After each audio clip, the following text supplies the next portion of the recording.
My name's Katie Walsh. I am a film critic here in LA. I'm so excited to be moderating this conversation with the legendary John Lithgow.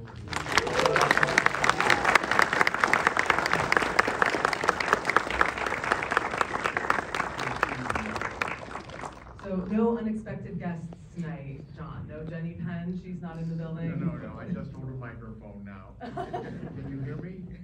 Yes. You've left your sidekick behind for the night, so thank you very much. Well, this is such a fun movie to be doing right now at this part of your career. I feel like, you're doing Conclave and you're going to be Dumbledore soon, and like thrown in a little low-budget indie horror film.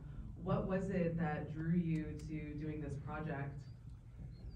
It was mainly this gentleman, James Ashcroft. I wish you were interviewing him as well tonight. I read the script and I found it completely appalling, terrifying, and it was fascinating. Being a character actor, I could certainly see that I could make a meal out of this. Yeah. Interestingly enough, I only say this because Jeffrey's not here, and don't tell him. But James gave me the choice of either of these roles. Oh, okay. It's the first time I've said this, actually. Oh, exclusive. Really bad form. But he sent this completely captivating letter along with the deck, the Bible that described the film. And the first line of the letter was, "Dear John, I must be honest, you were not my first choice for either of these roles. But George Sanders and Alec Guinness were not available. This guy is cool. Yeah. He knows how to reel in an actor." Oh, yeah. And my manager, God bless him, Tony Lip, he said, "Don't reject this out of hand. Talk to this man." And I got on a Zoom with him, and we spoke for an hour and a half. And Oh, wow. he was a man of such humor, intelligence, compassion. He was he was persuasive just by virtue of how he talked about this film and his preoccupation with it for 10 years. He is a man of the theater in New Zealand. He was an actor, a director, a theater manager, and only in his 40s did he decide, I'm going to make a go for, I love movies, I'm going to try to make movies. And he bought this story by Owen Marshall, who's a notable New Zealand playwright. And it was too big to get financed by a complete novice, or a rookie filmmaker. So he scraped together $500,000 and made Coming Home in the Dark. Raise your hands if you've seen that film. A few people have. And it was amazing. An amazing, a terrifying film. Terrifying. Another psychological suspense film. This is his favorite genre. Okay. Although he sees beyond just scaring people. Right. He just brought me around. He appealed to me. I reread the script. I picked Dave Creeley because I just thought, I don't want to watch somebody else play this part. And it was a wonderful filmmaking experience. Right.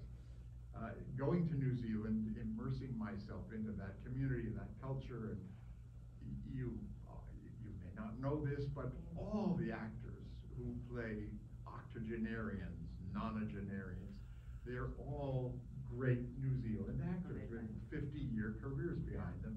They were having so much fun. Yeah. They just loved it. They had all worked together themselves. Okay. They welcomed me in. I Yeah. was the only non-Antipodean. Yeah. And of course, Jeffrey was spectacular to work with. Was this the first time you two had worked together? No, he played the major title role in The Life and Death of Peter Sellers. Oh, yes. An HBO film, and I just played Blake Edwards. Okay, right. And we had some wonderful times. Okay. 3 or 4 terrific scenes together, but it was that was his star turn. Right. But we hit it off. We are very similar as actors. Right. In that we come out of theater and we're sort of dogged, detail oriented. Mm-hmm. Tell me if I'm talking too No, I could listen to you talk. Just keep going. I'm just listening to the stories. I mean, speaking of details, though, one of the things that creeped me out so much was the light blue contacts. Good. And I was like, why are these really creeping me out so much? Like, it's just a normal eye color, but just for some reason on you, because we know your face so well, it was throwing me off. And then I know you also had some prosthetic teeth as well. So was that a James decision or a John decision? Did you come in with these sort of character details about how you would look? I pitched everything to James. I just wanted to completely wrench this character away from anything anyone recognized about me. Right. That was the idea. And I thought just silvery, slate gray eyes would be very, very chilling. Yeah. And I just thought crooked teeth made me more kind of poor working class janitor who's been hanging around, who's been working for 50 years, 60 years in this place. That and just growing my beard a bit. And, kind of unkempt a little bit. But it was just that, yanking me away from a sense of myself. And I am quoting the great Australian filmmaker George Miller, who directed me in the Twilight Zone episode, The Monster at 35,000 He was a real game-changing director for me. He was the first director, I'm a theater actor, and he was the first director to tell me to do more rather than less. Yeah, okay. Always more. Every director I told me, John, take it down. And he would say, I want to see your face crack. Like, oh boy, have you found the right actor. But he pitched to me all sorts of thought. He said, what about a cold sore? Can you have a cold sore? Do we want to mess with that makeup? I don't think it's why. What about black hair? Greasy black hair? Said, George, what are we after here exactly? He says, I want to give you something that will take you away from a sense of yourself. Right. Forgive my Australian accent. No, your accent's really good. I was noticing that in the movie. I'm like, did you get that from? New Zealand accent. Okay, It's who did you very get that difficult to from? get the distinction. Any Aussies here or Kiwis? Oh, Thank hello. God. Oh, well, there is the judgmental one in the back.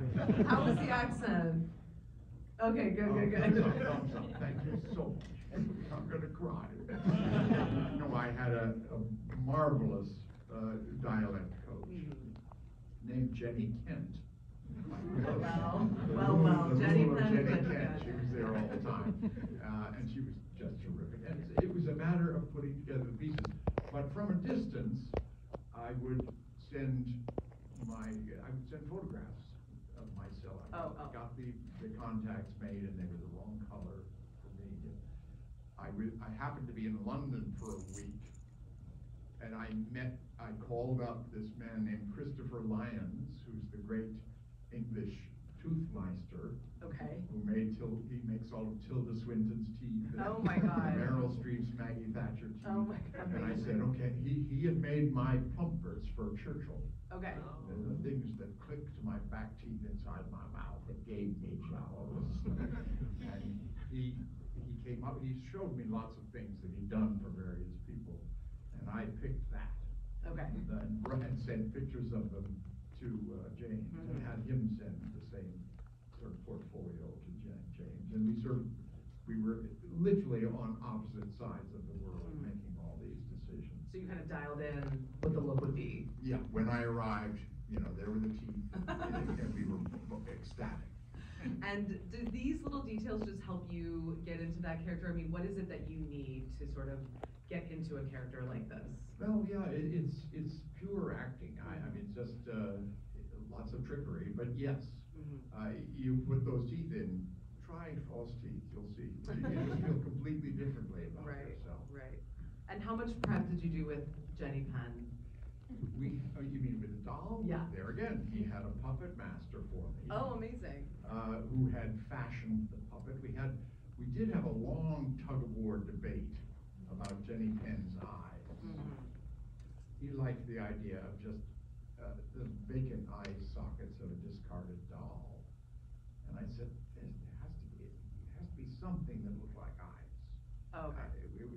was really a battle royal. I'm non-combatant, but I went to the mat on this. And they came up with that wonderful device of a second little layer with a circle, a whole board in it. Right.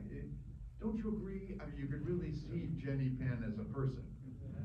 There's like a glowing aspect to it. Whenever there's light behind her, you see the light, the eyes pop up, and everybody's delighted. Yeah. But details constantly.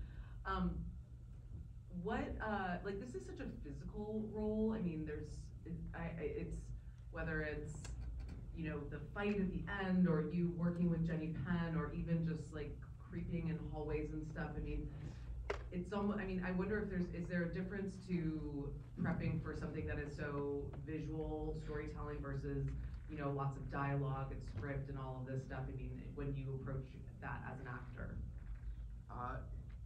Yeah, it is a very physical role. I mean, there's very violent scenes out in the woods with the little old Eunice Joyce in the middle of the night in the cold of the swamp. That was hideously physical. But there was also the dancing, the musical dancing. Right. The scene that made me truly want to play Dave Creedy was the dancing. Yeah, and singing, belting an English music hall song. And I had a choreographer for that. James was just great at just nailing down every tiny little detail. He was very meticulous, wonderfully prepared, and very patient. Is the sweetest man. I do hope you meet him sometime. And as I say, that's my kind of director, my kind of scene partner. We just were all pulling together in the same direction. It's great. Now, I don't know how you responded to this film. It's a terrifying, gruesome film. Yeah. But he had such a serious intent.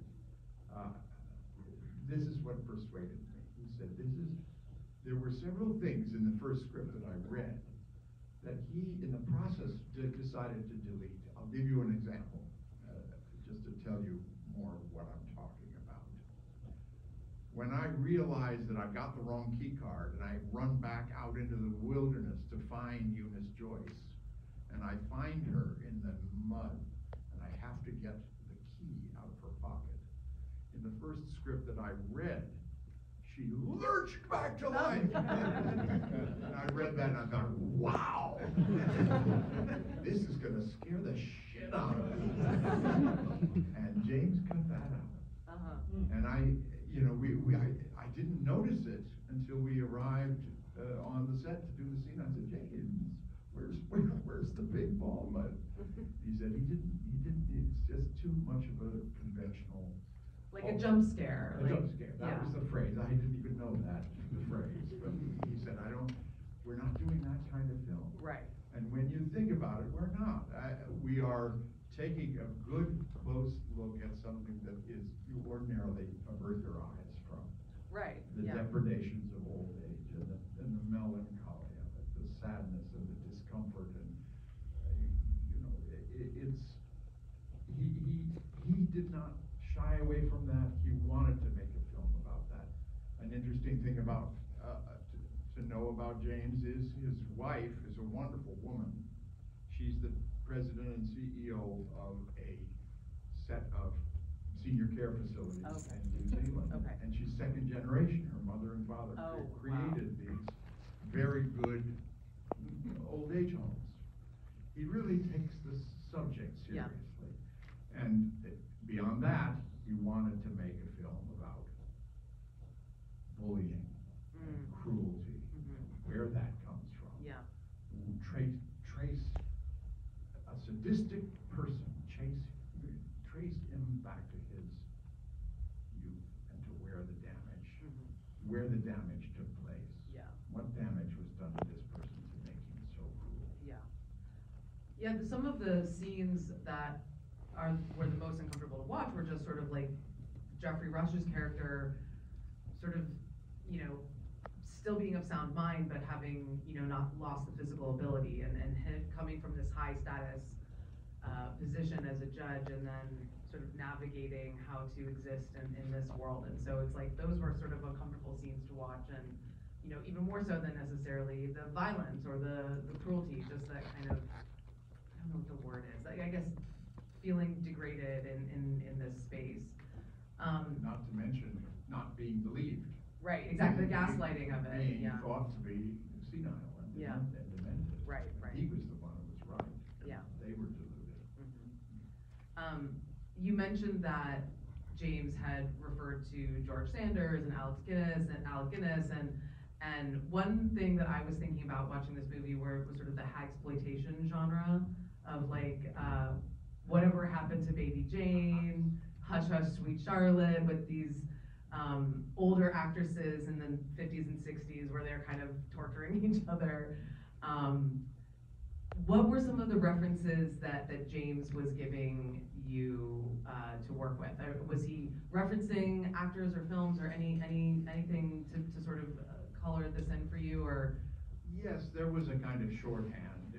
Baby Jane certainly came up. Okay. Actually, doing press for the film last week, I heard the phrase psycho-biddy for the first time. Yeah, that's akin to hagsploitation. Yeah, hagsploitation. Do you guys know what I'm talking about? Yes, I have a long bucket list. You have a watch list. Of genres that tick off. Well, Yeah. there goes that.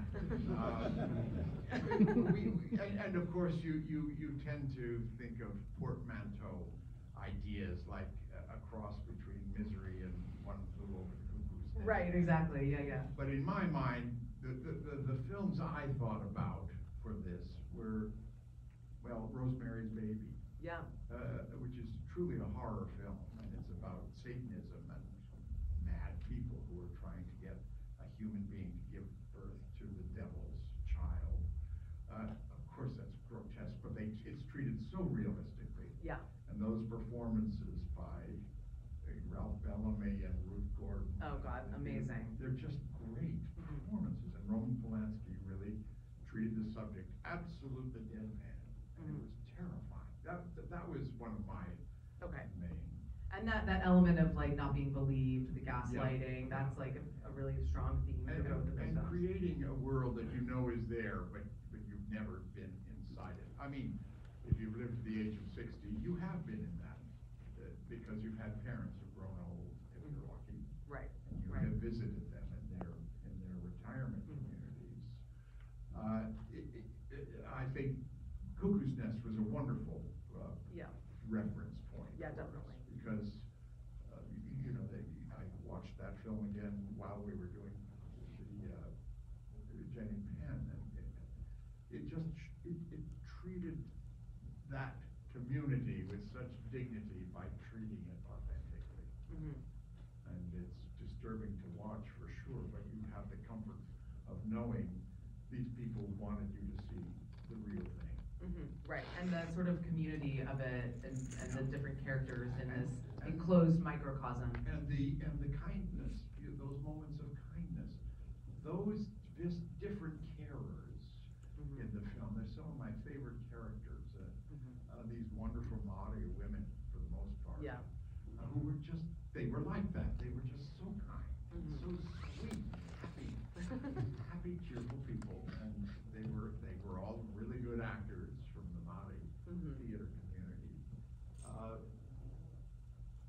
Jeffrey's character, he reveals himself in the very first scene as a real son of a bitch. He judges, he sentences this man to prison, and then turns on the woman. Right. And balls her out too. It's like an equal opportunity sadist. And you see him travel this long journey to wiping the tears off of George's. And that actor, George Henry, he's one of the great New Zealand actors. He's a Maori. He's amazing. He's a beautiful man and a beautiful performance. Yeah. I do, we were watching the final scene at the end here. I love that it's sort of a four-way fight. Jenny Penn's getting in there, getting some licks in. But it sounds like, you're, shooting at this, in New Zealand with this group of people beautiful. It sounds almost like it was summer camp or something. Yeah, in fact, it was quite an extraordinary atmosphere. That there is this, I can't remember the name of it, but it's a kind of resort hotel in the woods near Lake Taupo. Okay. Raise your hands if you're a Kiwi, or if you know about Taupo. It's this beautiful part of the middle of the North Island. And everybody knows about this place. Okay. It's this seedy old, it's been around for 90 years. Everybody went there for family vacations when they were kids.